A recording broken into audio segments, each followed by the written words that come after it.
तानि धर्माणि प्रथमान्यासन्न देहनागं महिमानः सचन्द्रपूर्वे साध्याः सन्ति देवाः।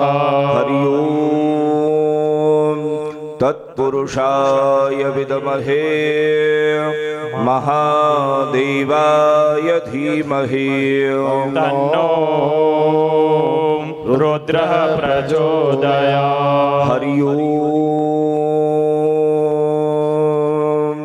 कात्यायन्यै च विद्महे कन्याकुमारी च धीमहि तन्नो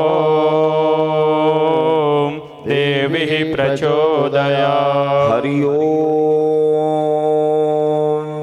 मूरवीनन्दनाय विद्महे घटोत्कचपुत्राय धीमहि तन्नो श्रीश्यामः प्रचोदयात्। शैवान्तिकापकुलचम्पकपाटलाब्जै पुण्यागजातिकरवीररसालपुष्पैः बिल्वप्रवाल तुलसी दलमाञ्जरीभिः तं पूजयामि जगदीश्वर मे प्रसीद। नाना सुगंधि पुष्पाणि यथा कालोद्भवानि च पुष्पाञ्जलिर्मया दत्तं गृहाण परमेश्वरः। पुष्पाञ्जलिं समर्पयामि। त्वमेव माता च पिता त्वमेव त्वमेव बन्धुश्च सखा त्वमेव त्वमेव विद्या द्रविणं त्वमेव त्वमेव सर्वं मम देव देव त्वमेव सर्वं मम देव देव।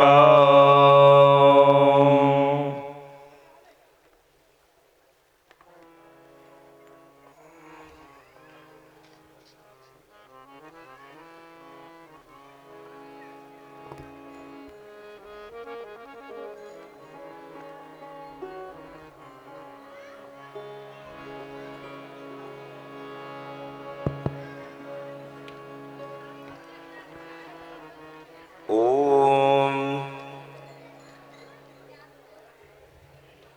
जय जय श्री श्याम।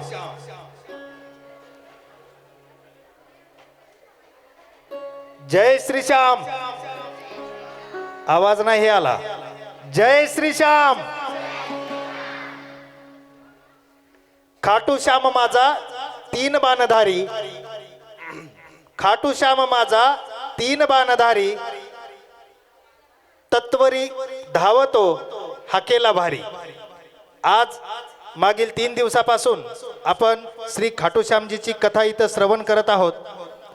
आज खाटू श्यामजीचा वाढदिवस आहे, म्हणजे आज भगवान साक्षात आपल्या समोर प्रकट होणार आहेत। कुणाकुणाला दर्शन करायचं आहे मग म्हणा एकदा जय जय श्री श्याम, जय जय। आज आपण भगवंत साक्षात या ठिकाणी प्रकट झाल्यानंतर त्यांच्यावरती आपण पुष्पवृष्टी करणार आहात। या ठिकाणी मोरवी माता, भगवान खाटू श्याम, त्याचबरोबर त्यांच्या दरबारातील जे काही सहकारी मंडळी असतील ते साक्षात दृश्य आपणास इथं पाहण्यास मिळणार आहे। सर्वांना विनंती आहे की भगवंत ज्यावेळेस इथे, कृपया आपसातल्या चर्चा बंद। ए पोरांनो, आवाज बंद। ज्यावेळेस भगवंत या ठिकाणी येतील त्यावेळेस कुणीही आपल्या खुर्चीवरून उठून बाजूला यायचं नाही। आपल्याला जागेवरती फुलं दिली जाणार आहेत, आपण तेथूनच दर्शन घेऊन पुष्पवृष्टी करायची आहे। कथा संपल्यानंतर दर्शनासाठी भगवंत इथं असतील। या ठिकाणी आपण गुरुजींसमवेत येऊन त्यांचं दर्शन घेऊ शकता। ज्या ज्या लोकांनी भगवंताचा वाढदिवस साजरा करण्यासाठी जे काही चॉकलेट गोळ्या वगैरे जे आणले असतील ते विजूभाऊ कुणाला तरी ते कलेक्शन करायला सांगा। त्या सगळ्या घेऊन कुणी इकडे यायचं नाही, तिथंच जागेवरून जे आयोजक मंडळ आहे त्या सर्व वस्तू आपल्याकडून घेऊन प्रसादामध्ये जमा करील. आज आपण एक साक्षात परमानंदापर्यंत आपण पोहोचणार आहात आणि महाराष्ट्रामध्ये प्रथमच खाटू श्यामजीची कथा झाली. गुरुजींचे आपल्या सर्वांच्या वतीनं मी आभार मानतो. गुरुजींच्या शास्त्रशुद्ध भाषेतून आणि श्री खाटूश्याम मित्रमंडळ त्र्यंबकेश्वर यांच्या एकजुटीनं आणि अथक प्रयत्नानं, कारण खाटूश्यामजीची कथा ही एक नवीन संकल्पना आहे जी आपल्यापर्यंत पोहोचली आणि आज भगवान श्रीकृष्णाने त्यांना दिलेल्या वराप्रमाणे जसं जसं कलियुगाचा प्रभाव वाढेल तसं तसं तुमच्या भक्तांची ओढ वाढेल आणि आज या मित्रमंडळामुळं आज आपल्याला हा अनुभव इथे घेण्यास मिळत आहे. मला वाटतं की त्यांच्यासाठी एकदा आपण जोरदार टाळ्या वाजवल्या तर खूप छान होईल. आपण मागील 2 दिवसापासून भजनामध्ये मंत्रमुग्ध होत आहात. फक्त आपल्याला आडवी येते ती लाज. आपण हळदीमध्ये नाचायला लाजत नाही आहेत, फक्त भगवंताच्या भजनामध्ये नाचायला लाजतो. एक छोटंसं प्रमाण मी सांगतो. गुरुजी एक छोटा बोलता हूँ. भगवान शिवजी के शादी में जो नाचते हैं वो कौन होते हैं? भगवान शिवजी की शादी में नाचते वो कौन होते हैं? भूत प्रेत होते हैं. मतलब शादियों में नाचने वाले कौन होते हैं? भूत प्रेत होते हैं. और जो भजन कीर्तन में नाचते हैं वो संत होते हैं. अभी आपको संत बनना है या भूत बनना है आप तय करेंगे. आज हम देखेंगे. आज आपण पाहूया या ठिकाणी जी गायक वादक मंडळी आहेत आपला जीव ओतून प्राण ओतून भजन म्हणत आहेत, गायन करत आहेत, त्यांच्यासाठी सुद्धा तुम्ही टाळ्या वाजवल्याच पाहिजेत. आणि आजच्या जे काही भजन असतील मला अपेक्षित आहे मी तुम्हा सर्वांना संपूर्ण जगभर दाखवणार आहे. आणि गुरुजींची कथा आहे, खाटूश्यामची कथा आहे, यासाठी मी स्वतः हा कॅमेरा घेऊन इथं उभा आहे. माणसं नाही लावली मी, कारण उंटावरून शेळ्या राखल्या तर सत्कर्म होत नाही. त्याच्यासाठी स्वतःच जमिनीवर यावं लागतं.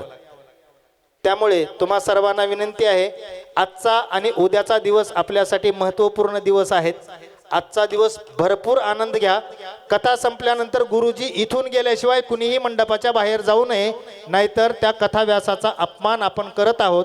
जेवढं पुण्य आपण कमवण्यासाठी इथं आलेलो आहोत तेवढं सगळं पुण्य गमवल्यासारखं होतं. त्यामुळं पुन्हा एकदा विनंती, महाराज इथून बाहेर गेल्याशिवाय कुणीही जाऊ नये. त्यानंतर उद्याच्या कार्यक्रमाच्या काही सूचना दिल्या जाणार आहेत, आपण सर्वांनी ऐकून घ्याव्या. आपण सर्वांनी शांतपणे मला ऐकून घेतलं आणि माझ्या 2 शब्दाला दाद दिली त्याबद्दल मी तुमच्या चरणी साष्टांग वंदन करतो. धन्यवाद. जय श्रीश्याम.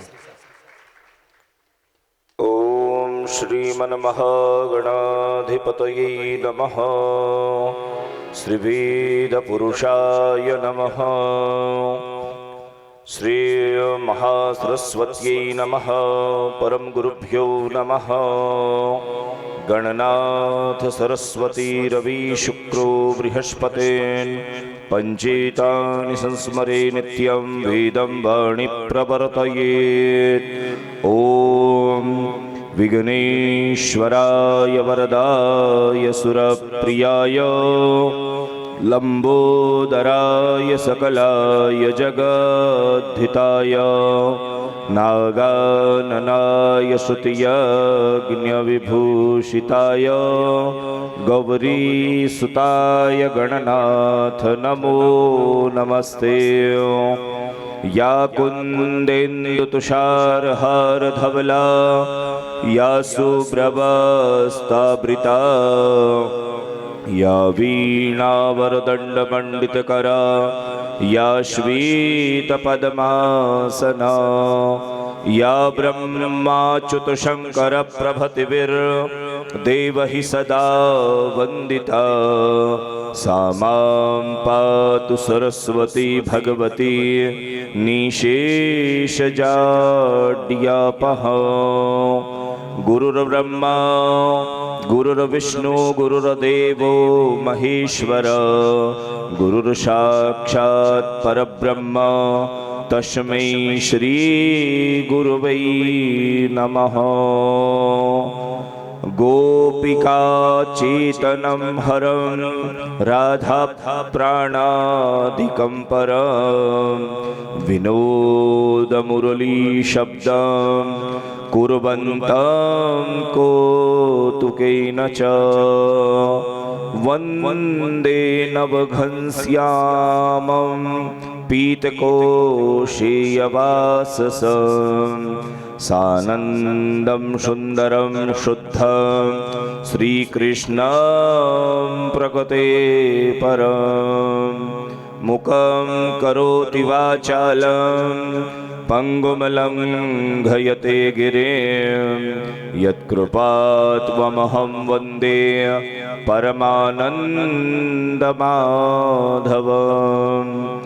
कस्तूरीतिलकं ललाटपटले वक्षस्थले कौस्तुभं नासाग्रे वरमौक्तिकं करतले वेणुकरे कङ्कणं सर्वाङ्गे हरिचन्दनं सुललितं कण्ठे च मुक्तावले गोपस्त्रीपरिवेष्टितो विजयते गोपालचूडामणि।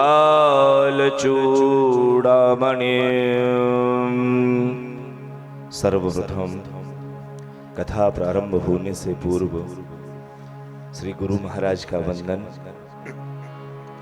करता करे न कर सके गुरु करे सब होयो शब्द दीप नवखंड में गुरु से बड़ा न कोयो।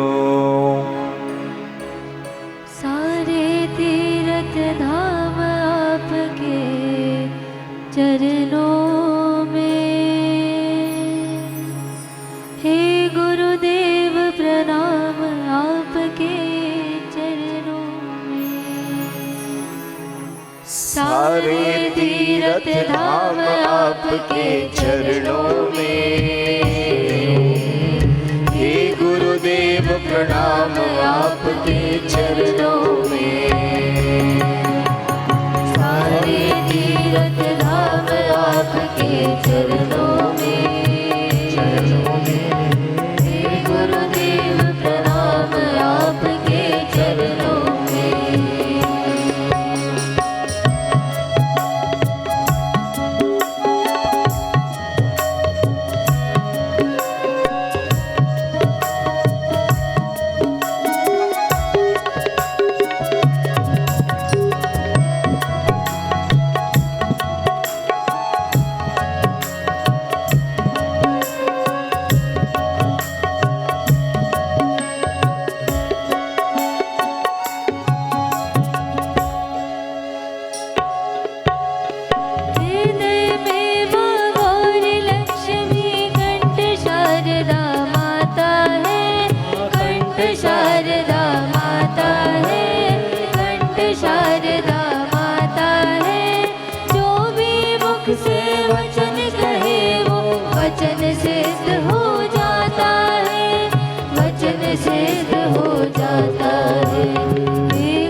भगवान आपके चरणों में,